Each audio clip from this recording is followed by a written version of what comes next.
नमस्कार, Rajesh sir classes में आपका स्वागत है। महत्वपूर्ण प्रश्न कक्षा 10 गणित जो बोर्ड एग्जाम 2023 के लिए बहुत महत्वपूर्ण है। तो देखिए पहला प्रश्न, संख्याओं 15, 18, 24 का लॉस एलसीएम ज्ञात कीजिए। संख्याओं 15, 18, 24 का लॉस एलसीएम ज्ञात कीजिए। तो देखिए इस प्रश्न को कैसे हल किया जाता है। 15 का गुणनखंड क्या होगा? 3 गुणे 5। 18 का क्या होगा? 2 गुणे 3 गुणे 3 गुणे ठीक है 3। ये हो जाएगा। आप इसको 3 घाते 1 और 5 घाते 1 लिख सकते हैं। इसको लिख सकते हैं 2 घाते 1 और 3 कितनी बार है? 2 बार है, यानी 3 घाते 2। अब आता है 24। तो 24 का गुणनखंड होगा 2 गुणे 2 गुणे 2 गुणे 3।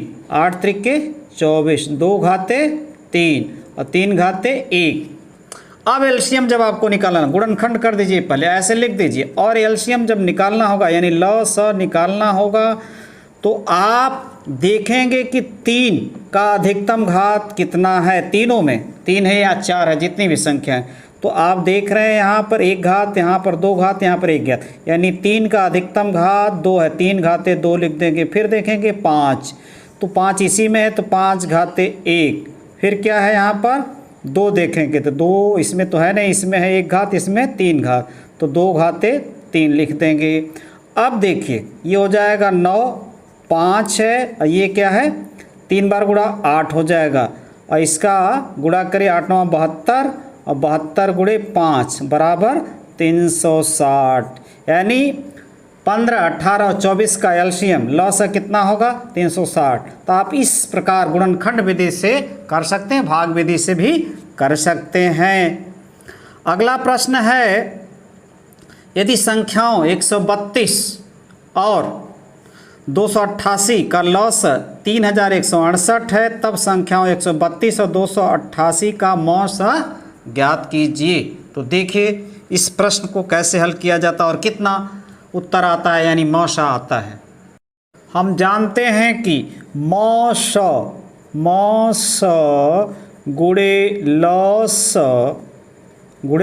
लॉस बराबर दोनों संख्याओं का गुणनफल। दोनों संख्याओं का गुणनफल। अब यहाँ हमें मौस निकालना है। मौस और लॉस दिया, कितना लॉस है? 3168 और दोनों संख्याओं का गुणनफल यानी 132 गुणे 288। हमें मौस निकालना है तो मौस बराबर हो जाएगा 132 गुणे 288 और बटे इसका 3168 इधर आ जाएगा तो डिवाइड हो जाएगा। अब देखिए जब इसका गुणा, दोनों का गुणा करेंगे तो आएगा 38,016 आएगा। कितना आएगा? 38,016 आएगा। और उसमें 3168 से भाग दिया जाएगा तो ये डिवाइड होगा तो ये कितना आएगा? 12। यानी 132 और 288 का मौस कितना है? 12 होगा। अब देखिए अगला प्रश्न क्या है। बिना वास्तविक भाजन के दर्शाइए कि परमेय संख्या 17/90 अशांत आवर्ती है। अशांत आवर्ती है। बिना वास्तविक भाजन के भाग नहीं देना है और हमें दर्शाना है कि 17/90 क्या है? अशांत आवर्ती है। तो देखिए किस प्रकार हल किया जा रहा है इसको। इस प्रश्न में जो परमेय संख्या 17/90 दिया गया है, तो जो हर है उसका क्या किया जाएगा? गुणनखंडन किया जाएगा, अर्थात गुणनखंड किया जाएगा। तो इसका आएगा 2 गुणे 3 गुणे 3 गुणे 5। हम इसको इस प्रकार लिख सकते हैं 2 घाते 1 गुणे 3 घाते कै बार 2 और 5 घाते 1। अब इसका जो गुणनखंडन है वो क्या है? इसमें 3 भी है। यदि इसके हर के गुणनखंड में केवल 2 और 5 आता तो ये क्या होता? शांत होता। अब 3 भी आ रहा है, इस कारण ये क्या अशांत। तो यहाँ लिखना होगा संख्या यानी परमेय संख्या के हर, परमेय संख्या के हर का गुणनखंडन, गुणनखंडन 2 घाते यम गुणे 5 घाते n के रूप का नहीं है। इसलिए 17/90 अशांत आवर्ती है। ये है, यानी इस प्रकार के प्रश्नों में क्या करेंगे, जो हर रहेगा उसका गुणनखंड करेंगे। अब देखेंगे इसके जो गुणनखंड आ रहे हैं केवल 2, 5 है तो शांत हो जाएगा, अन्यथा 3 है, 7 है, 11 इस प्रकार का आ जाएगा तो अशांत ही रहेगा। तो अब चलते हैं अगले प्रश्न पर। चौथा, सिद्ध कीजिए कि 3 + √2 एक अपरिमेय संख्या है। हमें सिद्ध करना है 3 + √2 एक अपरिमेय संख्या है। तो मान लेते हैं कि यह अपरिमेय नहीं है, ये परिमेय है। माना 3 + √2 एक क्या है, परिमेय संख्या है। क्या मान लेते हैं कि ये परिमेय संख्या है। जब ये परिमेय संख्या है तो हम इसको इस रूप में लिख सकते हैं, यानी 3 + √2 बराबर a/b, जहाँ a b क्या है, सह अभाज्य संख्याएं हैं, सहभाज्य संख्याएं हैं, और b का मान 0 के बराबर नहीं। अर्थात ये दोनों संख्या परस्पर अभाज्य, इनमें कोई उभयनिष्ठ गुणनखंड नहीं है, केवल एक है। यानी डिवाइड करेंगे तो डिवाइड नहीं होंगे, परस्पर अभाज्य कह सकते हैं सामान्य भाषा में। अब देखिए, अब यदि हम करें क्या, इसको पक्षांतर कर दें। किसको? 3 को क्या कर दें, पक्षांतर कर दें। √2 बराबर a, ये इस प्रकार लिख दें। यदि हम इस प्रकार लिख दें तो देख रहे हैं बराबर के दोनों तरफ क्या है, ये क्या है, a/b परिमेय है, 3 भी क्या है, परिमेय है, और यहाँ ऋण है, तो ये जो रिजल्ट होगा इनका, ये दोनों मिलकर क्या होंगे, परिमेय होगा। लेकिन हम देख रहे हैं बराबर के इस साइड क्या है, अपरिमेय है। तो जो हमने परिकल्पना माना है वो क्या है, गलत है। लिख सकते हैं समीकरण 1 का दायां पक्ष एक क्या है, परिमेय संख्या है,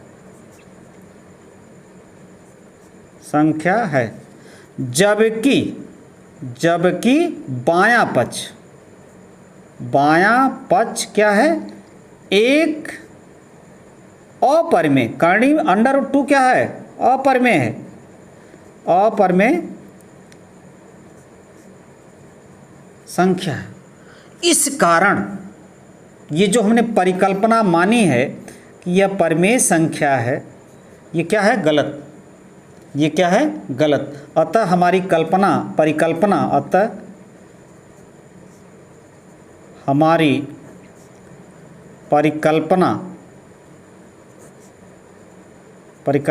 गलत है। अर्थात 3 + √2 एक अपरिमेय संख्या है। तो आप इस प्रकार से मान करके इन ऐसे प्रश्नों को हल कर सकते हैं। अब चलते हैं अगले प्रश्न पर। देखिए अगला प्रश्न क्या है, प्रश्न 5, के किस मान के लिए रैखिक समीकरण युग्म kx + y - k² बराबर 0 तथा x + ky - 1 बराबर 0 के अनेक हल होंगे। यानी के किस मान के लिए रैखिक समीकरण यह और यह के अनेक हल होंगे। तो देखिए अनेक हल होने के लिए जो प्रतिबंध होता है वो होता है A1 बटे A2 बराबर B1 बटे B2 बराबर C1 बटे C2। अब A1 क्या है यहाँ पर, पहला देखिए यक्स का गुणांक क्या है K, A1 K हो गया, A2 यहाँ इस में आइए यक्स का गुणा, या आप ऐसे लिख लेंगे तो थोड़ा आसान आपके लिए हो जाएगा। माइनस के स्क्वायर बराबर 0 और यहाँ यक्स प्लस के वाई माइनस 1 बराबर 0, ये आपका है। अब देखिए के बटे यहाँ गुणांक 1 लिख देंगे आप, B1 1 है, y का गुणांक 1 लिखेंगे, और B2 के है, के लिख देंगे, C1 माइनस क्या है के स्क्वायर है, और C2 माइनस 1 है। अब हल किया जाए इसको, इन दोनों को यदि बराबर करते हैं, इन दोनों को बराबर करते हैं तो हम क्या पाते हैं, या लिख सकते हैं बराबर 1/k, तिर्यक गुणा करिए के स्क्वायर मिलेगा, के स्क्वायर बराबर 1 × 1 1 हो जाएगा, और इसका वर्गमूल लेंगे तो प्लस माइनस 1 आएगा।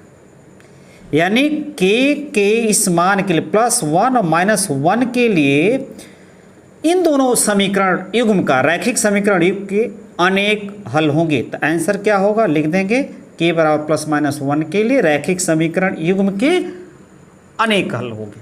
अगला प्रश्न देखिए, छठवां प्रश्न, समीकरण x - y बराबर 2 और x + y बराबर 2 का हल ज्ञात कीजिए।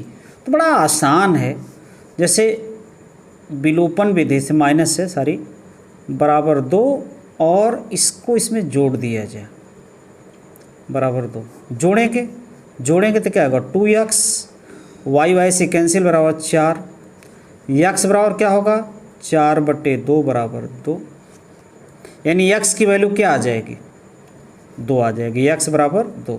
अब इसको मान लेते हैं इसका समीकरण 1, ये समीकरण 2 है, तो x बराबर 2 समीकरण 1 में रखने पर रखेंगे 1 में, तो 2 - y बराबर 2 है, -y बराबर 2 और माइनस, ये माइनस हो जाएगा यहाँ, -y बराबर 0, यानी y बराबर 0, यानी x की वैल्यू 2 और y की वैल्यू 0 आएगी। तो इस प्रश्न का हल है x का 2 मान और y का 0 मान। अब चलते हैं अगले प्रश्न पर। तो देखिए अगला प्रश्न आपके सामने, यदि द्विघात समीकरण 3x² - 6x + k बराबर 0 के मूल समान है तो k का मान ज्ञात कीजिए। ये द्विघात समीकरण है, इसके मूल क्या है, समान है, तो k का मान ज्ञात कीजिए। यदि मूल समान है तो विविक्तकर का मान क्या होता है, 0 के बराबर होता है। विविक्तकर का मान क्या होता है, 0 होता है, अर्थात b² - 4ac बराबर 0। क्या है, यदि मूल समान है, यदि मूल समान है तो विविक्तकर b² - 4ac बराबर 0 होगा। अब यहाँ पर a की वैल्यू क्या है 3, b की वैल्यू क्या है -6 है, और c की वैल्यू क्या है k है, रख दिया जाए यहाँ पर।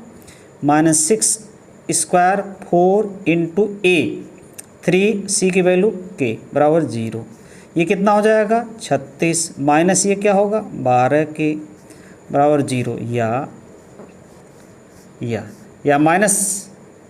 -12k बराबर -36, माइनस कैंसिल, k बराबर भाग दे देंगे 12 का, इधर माइनस कैंसिल 3 आ जाएगा, यानी k की वैल्यू क्या आ जाएगी 3 आएगी। यानी मूल समान है तो k का मान क्या होगा 3 होगा। इस प्रश्न का ये उत्तर है। अब चलते हैं अगले प्रश्न 8वें। प्रश्न 8, यदि द्विघात समीकरण x² + 2x - p बराबर 0 का एक मूल -2 हो तो p का मान ज्ञात कीजिए। यानी x का एक मान -2 है तो p का मान ज्ञात कीजिए। मूल मतलब यहाँ x² है तो x के 2 मान होंगे, और वहीं क्या होते हैं, इसके मूल होते हैं। तो एक मूल दिया है तो p का मान क्या होगा, तो देखिए यहाँ पर एक मूल अर्थात x का एक मान -2 है। तो इस समीकरण में x की वैल्यू रखा जाए, x बराबर 2 समीकरण या द्विघात समीकरण x² + 2x - p बराबर 0 में रखने पर रखा जाए तो -2 का स्क्वायर ये 2 है और x की वैल्यू हो गई -p बराबर 0। ये क्या आएगा 4 आएगा, ये ऋण प्लस क्या हो जाएगा माइनस होगा -p बराबर 0। अब देखिए क्या होगा, या ये 0 हो जाएगा, -4 + 4 और -0 p बराबर 0, या p बराबर क्या हो जाएगा 0 हो जाएगा। तो p का मान क्या हुआ इस प्रश्न में 0 है। अब देखिए दूसरा प्रश्न इसी का, सर अगला प्रश्न 9वां, द्विघात समीकरण ज्ञात कीजिए जिसके मूल 3 और 1/3 हो। द्विघात समीकरण ज्ञात कीजिए जिसके मूल 3 और 1/3 है।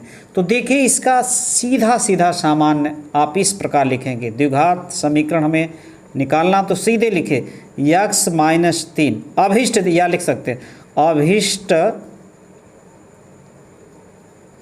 द्विघात समीकरण, अभिष्ट द्विघात समीकरण।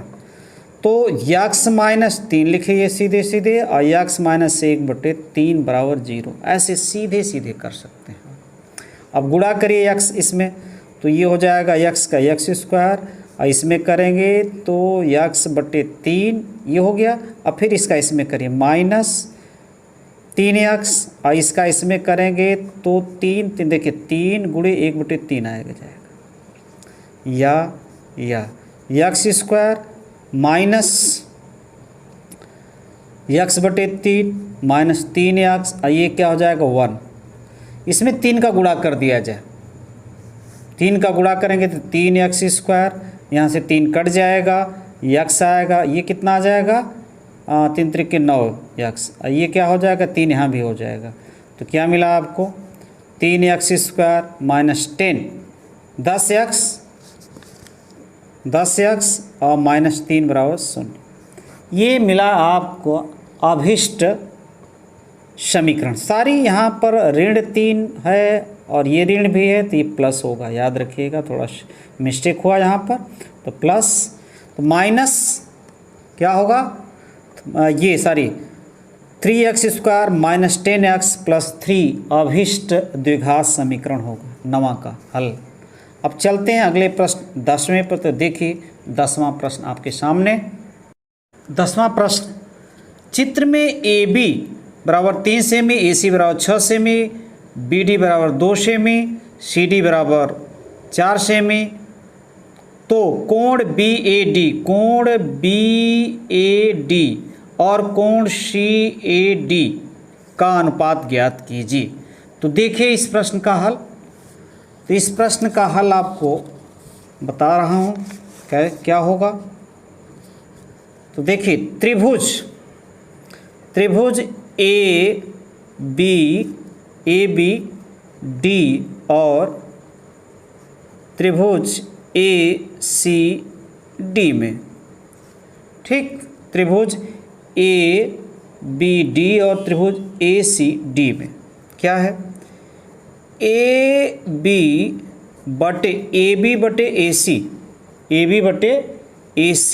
कितना है AB/AC यानी 3/6 बराबर 1/2। और देखिए BD/CD, तो BD 2 है और ये 4 है बराबर 1/2।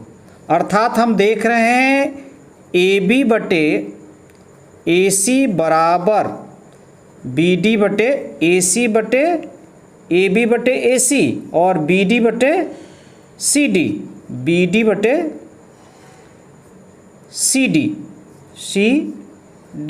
ये दोनों बराबर हैं। और क्या है, और यहाँ आप देख रहे हैं कि AD उभयनिष्ठ है, दोनों में है ना, उभयनिष्ठ है, कॉमन है। तो जब यह कंडीशन आती है तो यह दोनों त्रिभुज क्या हो जाएंगे, यानी त्रिभुज ए बी डी क्या है, समरूप है त्रिभुज ए सी डी के। ये दोनों त्रिभुज क्या होंगे, समरूप होंगे। इन कोणों का जो अनुपात होगा क्या होगा, जब समरूप त्रिभुज है तो समरूप त्रिभुज के कोण क्या होते हैं, बराबर होते हैं। तो कोण बी ए डी संबंध अनुपात निकालना है, कोण सी ए डी बराबर 1 संबंध है, यानी दोनों कोण क्या होंगे, बराबर होंगे। इस प्रश्न का ये हल हुआ। अब चलते हैं अगले प्रश्न पर। तो देखिए अगला प्रश्न, 11वां प्रश्न आपके सामने है। तो ये दिया है चित्र में डी ई समांतर है बी सी के, और यदि ए डी बराबर एक्स, ए डी बराबर एक्स दिया है, डी बी बराबर एक्स प्लस 2, और ई सी क्या दिया है, एक्स माइनस 1। तो एक्स का मान ज्ञात कीजिए। तो एक्स की वैल्यू जो आएगी 4 आएगी। आंसर हम बता देते हैं, एक्स का मान क्या आएगा, 4 आएगा। अपने से हल कीजिएगा, अगले वीडियो में मैं पूरा हल बताऊंगा। अब यह है बिंदु ऋण 6 और कामा 8, यानी ऋण 6 और 8 की मूल बिंदु से दूरी ज्ञात की, यानी इसके और मूल बिंदु यानी 0 0 के बीच की बिंदु, इसके और मूल बिंदु यानी 0, इस बिंदु और मूल बिंदु के बीच की दूरी निकालनी है। तो इसका जो उत्तर आएगा 10 आएगा, यानी मूल बिंदु और इस बिंदु के बीच की दूरी। तो मूल बिंदु क्या होता है, 0 0, तो इन दोनों बिंदुओं के बीच की दूरी निकालेंगे, 10 आएगा। इसका आंसर 10 आएगा। और 13वां है बिंदु ऋण 2 और कामा 6 और ऋण 2 कामा 10 को मिलाने वाले रेखाखंड के मध्य बिंदु का निर्देशांक ज्ञात कीजिए। तो मध्य बिंदु का निर्देशांक का जो सूत्र होता है ये होता है, ये आप इस पर रख देंगे और ये निकल जाएगा। इसको हल करेंगे तो आ जाएगा आपका, इसका उत्तर जो आएगा -2 और देख सकते हैं आराम से हल हो जाएगा। तो कर लीजिएगा, इसका -2 और 8 आएगा उत्तर।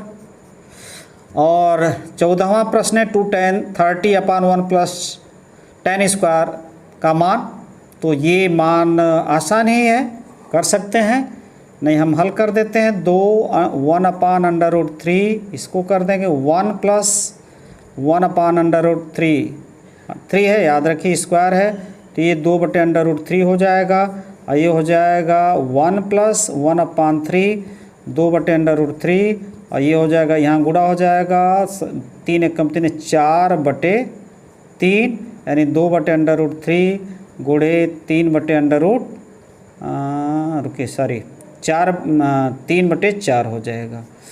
जब काटेंगे इसको तो ये इससे कटेगा, ये आ जाएगा यहाँ पर 2, इससे कटेगा, ये आ जाएगा ये।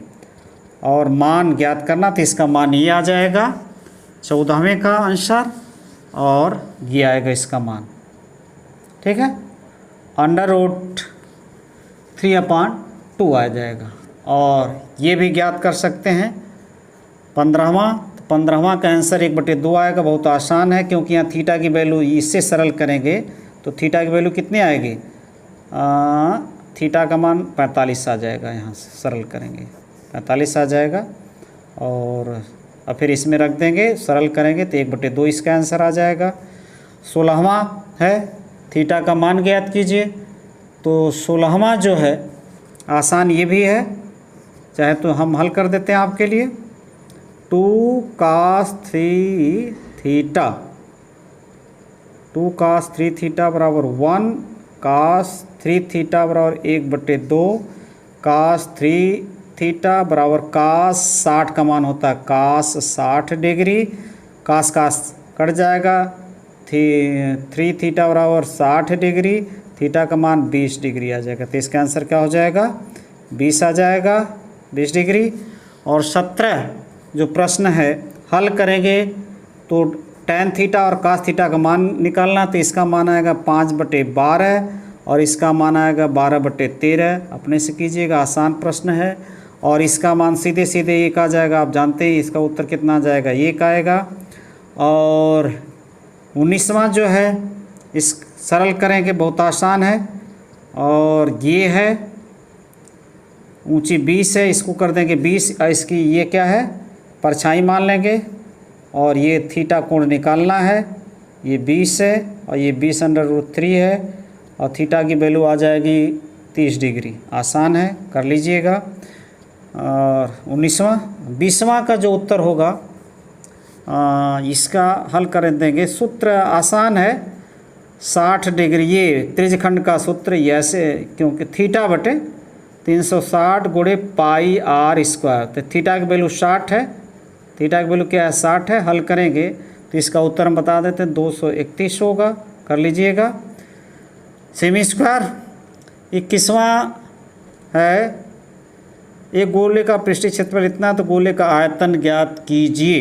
21, तो 21 का आंसर भी 36 ही आएगा, 36 पाई सेमी क्यों आ जाएगा, आसान है, इसको कर लीजिएगा। और ये सिद्ध ही करना है, कर लीजिएगा अपने से, प्रश्न देख रहे हैं। और आंकड़ों का बहुलक तो देख रहे हैं कौन सा अधिकतम बार आया है। 17 एक बार, 2 बार, देखिए 19 एक बार, 2 बार, 3 बार। बहुलक कितना होगा, बहुलक होगा इसका 19, क्योंकि 3 बार आया है। तो इस प्रकार के प्रश्न आएंगे जो आपको बोर्ड एग्जाम 2023 में अच्छा अंक दिलाएंगे। नमस्कार।